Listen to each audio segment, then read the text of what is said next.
Hey there, Chris Bassett here, and in today's video I'm diving into killer meal prep, high protein chili. Let's get into it. This is perfect for athletes or anyone looking to fuel their workouts with something healthy, macro friendly, and super easy to make in bulk. This chili is loaded with protein, beef, and beans.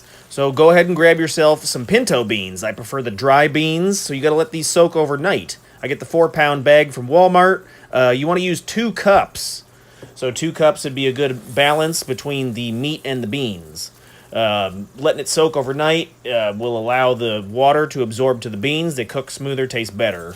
You gotta let it set at least 8 hours. So cold water overnight. You can also buy the canned beans, but this just saves money. I'm looking to get as much protein packed in with as few dollars as possible. It's budget friendly. All right, so it's the next day. Let's go ahead and strain the water off our beans. And I'll be cooking in the crock pot. So it's my favorite way to cook. Just throw stuff in the crock pot, come back 4 hours later, and it's good to go. So we're gonna drain off the water. I got a strainer here, and then my crock pot's over here to the left. Throw the beans in first. I find that way all the juices from the tomatoes and jalapeños drain down over top of the ground beef and the beans, adding extra flavor. I'm also using 2 pounds of 80% lean ground beef, 1 large red onion, 5 jalapeños, and 2 cans of the Rotel diced tomatoes and green chilies, the 28-ounce cans. I like to brown my ground beef, that way I can drain off the extra fat, so go ahead and throw a pan on the stove, turn it up to medium-high, and get that ground beef going. With the skillet over medium-high heat, let's go ahead and break up the ground beef, and you want to cook it until it's browned. About 8 to 10 minutes. No need for oil, the beef has enough fat. We will be draining the excess fat for a leaner chili as well. Feel free to season with a pinch of salt and pepper, or add a little extra chili powder for flavor. Next, let's prep the other ingredients. So I wash off my vegetables, get the jalapeños and onion nice and clean.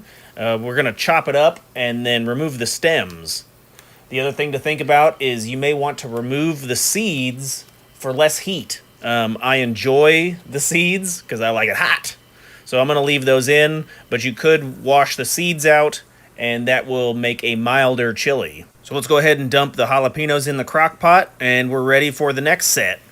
Double check your ground beef, see how it's doing. You may want to flip it and try to get the other side of the ground beef brown. Next up is the red onion. I like to chop off the top and the bottom and then peel off the outside layer. It's pretty gross, but you'll want to chop the onion into small pieces.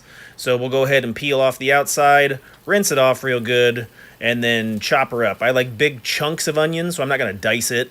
It's easier that way if you just cut it into quarters and throw it in the pan. It'll cook up anyway, but I like my chili chunky. And right around this time, the ground beef should be good to go. Check it out, looks delicious. So we're gonna pour the beef in the strainer with hot water and then rinse off all the fat, giving yourself a leaner chili. I think the flavor is a little better, and then we're gonna dump that in on top. And then the last ingredient is both cans of diced tomatoes and green chilies. Just open those up and then pour them on top. That way all the juices flow from the top bottom. I like to set the temperature on high for 3 to 4 hours and let her cook. You can also run it for 6 to 8 hours on low and slow if you want a little more tender. Perfect, so I'm going to go ahead and throw the macronutrients on the screen. This makes between 8 to 10 servings.